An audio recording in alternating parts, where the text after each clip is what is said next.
আজকে আমার ছিয়াম বাবার মনটা প্রথমে খুব খারাপ হয়ে গিয়েছিল, কিন্তু পরে খুব একটা খুশির সংবাদ পেয়ে তার মনটা আবার ভালো হয়ে গেল। তো সব কিছুই আজকে বলবো এই ভিডিওতে। আশা করছি ভিডিওটা আপনাদের কাছে খুব ভালো লাগবে। সো হ্যালো এভরিওয়ান, আসসালামু আলাইকুম। দেশ এবং দেশের বাহিরে যে যেখান থেকে আমার ভিডিওটি দেখছেন, আশা করছি আল্লাহর অশেষ রহমতে আপনারা সবাই খুব ভালো আছেন। আমরাও আলহামদুলিল্লাহ খুব ভালো আছি। এই তো সন্ধ্যার নাস্তা তৈরি করতেছিলাম।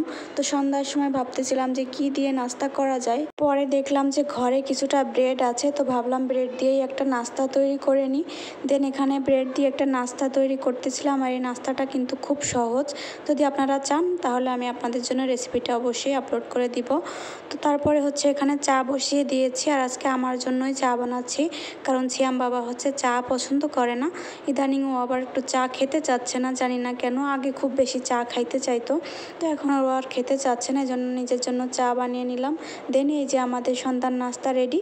এই তো তারপরে আপনাদের ভাইয়া বাসায় আসলো। দেন হচ্ছে এখন আমার ছেলেকে নিয়ে যাচ্ছি ডাক্তারের কাছে। তো ওখানে গিয়ে তো আমার ছেলের মনটা অনেক খারাপ হয়ে গেল। তো কেন হলো অবশ্যই আপনাদেরকে বলবো একটু পরে, সেজন্য আপনাদের আমার ভিডিওর সঙ্গেই থাকতে হবে। তো যাই হোক, ডাক্তারের ওইখানে পৌঁছে গেলাম। তো এখন আমরা চলে এসেছি একজন ডেন্টিস্টের কাছে।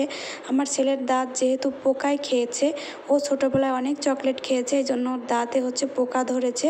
তো এখন হচ্ছে এক এক করে ওর দাঁত পড়া শুরু করেছে। নিচের দুইটা পড়ে গিয়েছে, উপরের দুইটা হচ্ছে একটা নড়েছে, যেগুলো পোকে ধরেছে।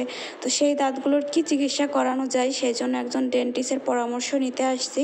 আর এখানে দেখেন আমার ছেলের মুখটা দেখেই বুঝতে পারছেন ও কতটা ভয় পেয়ে আছে। ও অনেক বেশি কাঁদো কাঁদো অবস্থা, ওর অনেক খারাপ লাগতেছে। তারপরেও কিছু করার নাই, একটু চিকিৎসা তো করতেই হবে, কারণ ওই খাওয়া দাঁতগুলো তো আর আমরা ফেলতে পারবো না। তো যাই হোক, পরে ডাক্তার বলল এখন নাকি ওর বয়স হয়নি, এখনও নাকি দাঁতগুলো ফেলার মতো হলো না। এই তো তারপরে হচ্ছে ওর নানুর বাসার কাছেই হচ্ছে ডেন্টিস্টকে দেখাতে এসেছিলাম। তো তারপরে ওর বাবা বলল তাহলে আজকে হচ্ছে শ্যাম বাবা তোমার নানুর বাসায় নিয়ে যাই, তোমার যেহেতু অনেক মন খারাপ। তো তারপরে হচ্ছে যেই কথা সেই কাজ, পরে আমাদেরকে আমার বাবার বাসায় নিয়ে আসলো, মানে আমার আম্মুর বাসায় নিয়ে আসছে। এখন হচ্ছে আম্মুর বাসায় এসে কিছুক্ষণ গল্প সল্প করেছি, অলরেডি ডিনার টাইমও হয়ে গেছে।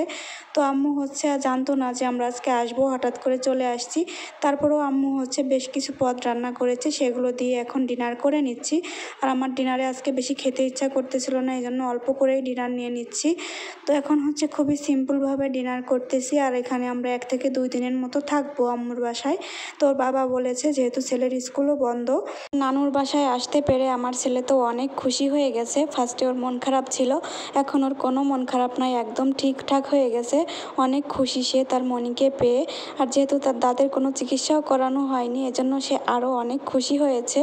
তো যাই হোক, এই ছিল আজকে আমার সিম্পল একটা ডেলি ব্লগ। তো আপনাদের কাছে কেমন লেগেছে অবশ্যই কমেন্ট করবেন। তো আজকের ভিডিওটা এই পর্যন্তই। Thank you so much for watching.